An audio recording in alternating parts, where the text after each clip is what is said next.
I'm on it. Alright, hang on.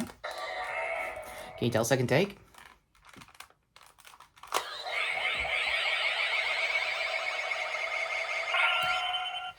Hey everybody, what's up? This is Retrokid Reviews doing a second take because my ankles just went on a deep end. Other than that, yeah, this is my real nerve, I guess close to equivalent cosplay of Kamen Zeztz, otherwise known as Boraku himself, character-wise, don't know the full name and characters just yet.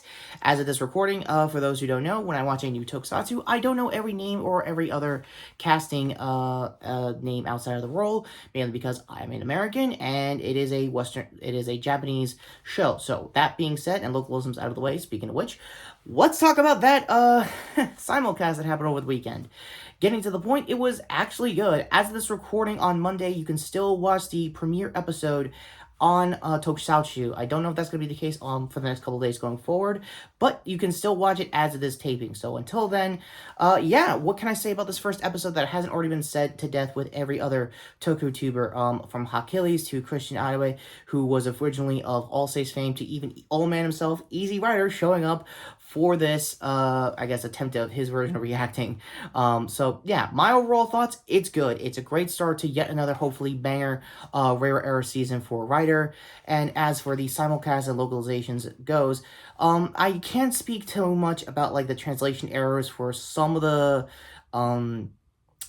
subs. I think the funniest thing from Achilles' stream is the arise for the new writer was more Mizumi. I don't really know which is which when it comes to arising, essentially, getting up to fight, essentially. Speaking of a set fight, let's talk about the Dreamscape and the writer himself. He looks like yet another case of Rare Era broke boy mentality, but they kind of won me over with the Kuga era flannel, hence why I'm cross-strapping my Kuga belt here, because I don't have the DX toy, and wow, tariffs are going to be expensive. Speaking of those tariffs, I'm very much also aware that SH Figuarts is going to be getting their base rider form for Zeztz out in December this year. I think I'll switch it back 80 to potentially on a sale, 60 bucks. By that time, the holidays will be rolling around, so fingers crossed on that. But again, tariffs could still be tariffs. If you are a states-bound subscriber or watcher of Rider like myself, as far as U.S. fans go. Outside of that, the episode itself, really good. You get a good hook of the rules right out of the way.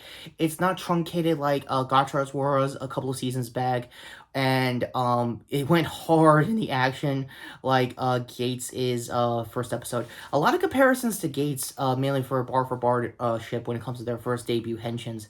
You can definitely tell when Barako. Again, apologies if I got the name wrong, again, as far as characters go. When he does the flick here and then goes straight into the henshin, you know it's basically go time. I think there is going to be a showcase so far for all the capsules that will go into the Rider belt. Hence why I have the Kuga belt here. It's the closest to looking like that. And in case you could also tell with the suit itself, it has a lot of Ichigo-inspired isms. This will be like, I think, the 4th or maybe 10th writer to have an Ichigo-inspired kind of theming for their colors and schemes. Outside of that, it makes sense, especially into the final fight for the episode, for the debut Mook of the week, Monster of the Week, for those who don't know. Yeah, it makes a lot of sense that they're going to do 5's isms with, like, the reds and the lights popping out, going into his rider kick.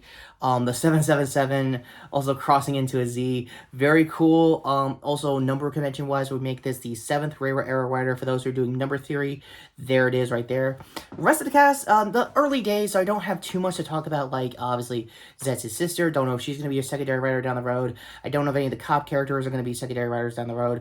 I would say the paranormal agent that got stuck with the old guy investigating into nightmares, I think she's got legs to be a secondary writer. I don't know, as of this recording, if they're planning to have a secondary writer mid-season, but if they do, let me know in the comments down below. Toy magazines, the whole 9 yards, just any leaks, let me know in the comments. So, final thoughts. Don't want to leave you running around here too early, or in this case, too long, my second taping's case. It's a good episode, so judgment time, and hopefully if I get this right. There we go. For this review, it is a strong 9 out of 10. It is almost close to like high 9s to even a 9.5. Again, there's not too much on the pacing front I can really talk about. It's definitely a must-watch when this gets archived later down the road, or when tokushoutsu gets the Blu-ray out later this year, when the series wraps come next September. So with that all being said, what is your overall thoughts for Kamen Rider Zeztz? Did you like the first episode? Do you think I just got past Google's firearms policy? Just want to make sure they know that this is a water gun. Right there, Google, just to let you know. With that being said, let me know in the comments down below how you feel. And with the end cards finally coming up with a Rider Punch to the first card to my previous shorts with my Alien Earth content and Peacemaker content. Speaking of TV, I am also going to get those shorts out of the way later this week. But hopefully this weekend I will be doing a full review of my overall thoughts with Dexter Resurrection. The finale just wrapped up this weekend, so I'm going to talk about that. And then go into more movie reviews, hopefully in October, with my retro review series for the Tron franchise going into Tron Ares. And obviously my Halloween reviews for the 28 Days Later series leading into 28 years. Other end here to my last retro news, talking about mostly figures that are coming out that I missed in 2 weeks of weekend rotations on, I think on Roboto Nose End, as far as like figure reports go. So again, go to that as always. I might still try to get those Wildstorm figures. The only one that's really singing to me is obviously Die Hard. Again, wiki down below on the lore in case I pull the trigger on that pre-order. I'll let you know in advance, probably in the community shorts. Speaking of, there will be a things I missed with this episode, hopefully tomorrow, along with my Peacemaker short, so that'll probably be a double short, a double post review, so keep an eye out for that. And until next time, I am Retrokid saying, for everything about this 7th Raider Era Rider, I think he's on it. Hopefully. Good luck, Toei. Seriously.